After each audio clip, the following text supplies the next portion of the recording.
We know Donald Trump's stance on this. We know that in the State of the Union he said that he signed the executive order that Guantanamo Bay is going to stay open, despite what we were expecting after Obama had his say. What do you think Donald Trump would like to see happen to these two?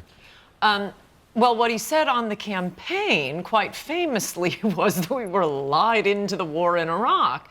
And then he won the most pro-military state in the Union. That was the South Carolina debate. Everyone thought that was going to be curtains for him. He's standing on stage with Jeb Bush attacking the Bush administration's war in Iraq.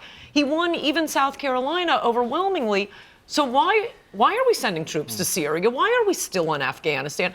I cannot understand why he's not keeping his promises on this. I mean, I think the military, he's kind of busy on a lot of things. And generals, I mean, it's the old line from Sidney Hook, to a man with a hammer, all the world is a nail. And he has all the generals saying, oh, no, we got to send more troops. And no, America wants...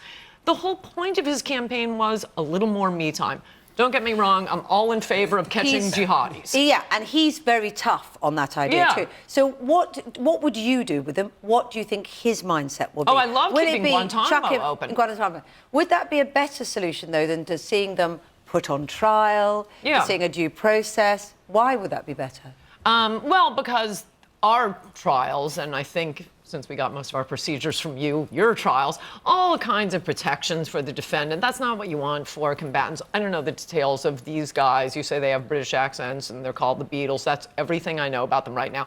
But yes, there should be some form of military trial. We've always done that. We've done it back in World War II. Now, they were pretty quick trials, and there were no Miranda rights. But yeah, keeping Guantanamo open is a fine idea. I just think overall we ought to be winding down and not spending so much time talking about what's going on in other countries. So ideally, from Anne's perspective, she doesn't want to see us going to these wars anyway, or the American troops being sent there, Kevin. But in terms of what the representation of these two, the final members of this group that were nicknamed the Beatles because of their English accents, in terms of the Americans have them at the moment, would you like to see them come back to the UK to be tried, as Kate was saying, publicly, or would you rather that they were kept in a military sort of environment and tried like that? Or tried in Syria if that was possible. But Guantanamo is condemned around the world. It's kind of ridiculous holding people without trying them. Like, if they're guilty, some people wouldn't think it was ridiculous, because some people would think that the unspeakable crimes that these two have been accused of conducting means that all bets are off. Yeah, absolutely unspeakable crimes. We believe they were involved in the beheadings. If that's so, try them for that. Get the evidence, and then you punish them appropriately.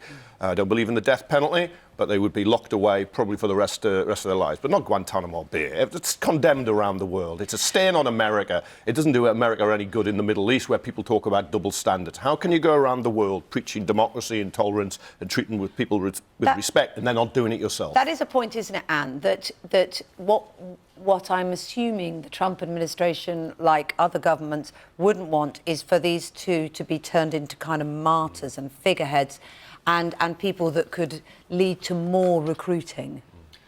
Yes, being condemned around the world, I must say, not really a mark against the policy as far as most Americans are concerned. Well, welcome to Europe, though. You'll be condemned around Europe. Yeah, that's always... You're very welcome individually, but not your views.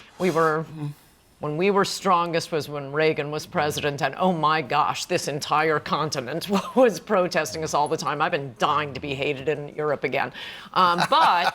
well, you're doing well. You've got your wish. FDR, I mean, these are standard. These go back hundreds of years. There are military procedures for trying people. There were German boats that landed in Long Island, very shishi area, the Hamptons, during World War II. Within 1 week, FDR had secret military trials. They were executed within the week. This is what we do with enemy combatants. These are the laws of war. These are the laws we follow.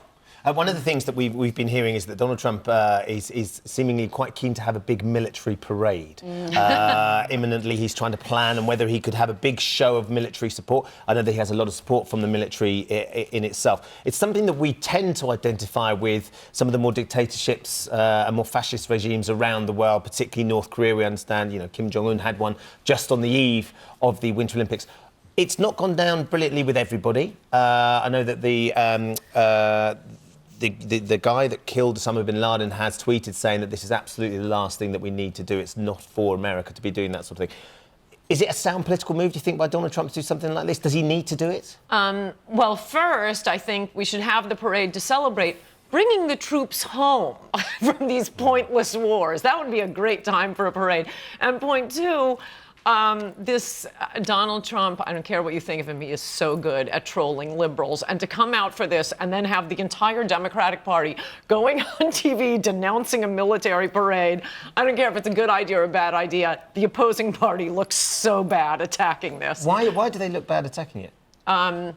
It's the same thing, you know, you often are interviewing me from Palm Beach. There was a big fight a few years ago when at Mar-a-Lago, he had an American flag that, let's be honest, it was way too big. It looked like a car dealership.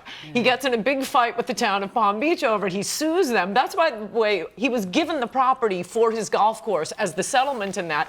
But he made Palm Beach, all of these like old school patriotic Americans, he made them look unpatriotic. He's going on TV one of the saying, issues, I'm for the American flag. I think one of the issues then is that your government's in shutdown again. There's real problems with resources, and yet seemingly this is going to cost millions and millions of dollars. Purely as a show for Donald Trump. Do you think he never even plans to do it? He's literally just put it out? No, I think he actually does want to do it. And when you look at the billions of dollars our government spends, this would be, I could cut a lot more before I'd cut a nice, and once a year, a nice military parade on July 4th. I think it would be nice.